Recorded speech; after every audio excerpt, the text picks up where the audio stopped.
நியாயப்பிரமாணம் ஒரு ஃபவுண்டேஷன், கிருபை அதற்கு மேல தேவன் கொடுக்கப்பட்டிருக்கிறது. கிருபையை நீங்க நல்லா புரிஞ்சுக்கணும்னா, நியாயப்பிரமாணம் என்ன மாதிரியான காரியத்தை ஒரு விசுவாசிக்குள்ள வாழ்க்கையில செய்து கொண்டிருக்கிறது என்பதை நீங்க புரிஞ்சு கொண்டாதான் கிருபையை நீங்க புரிஞ்சு கொள்ள முடியும். வைஸ் வர்சா இல்ல. கிருபையை புரிந்து கொண்டு நியாயப்பிரமாணத்தை புரிந்து கொள்ள முடியாது. நியாயப்பிரமாணத்தை புரிந்து கொண்டால் மாத்திரம்தான் நீங்க கிருபையை புரிந்து கொள்ள முடியும்.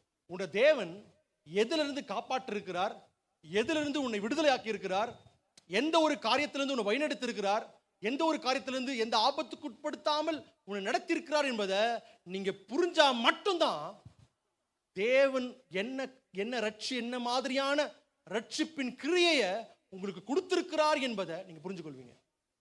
அதான் வேதத்துல நம்ம வாசிக்கிற ஒரு இடத்துல தேவ தூதர்கள்லாம் மனுஷர்களுக்குள்ள என்ன மாதிரியான ரட்சிப்பின் கிரியை தேவன் செய்திருக்கிறார் என்பதை உற்று பார்த்து கொண்டிருக்கிறார்கள்.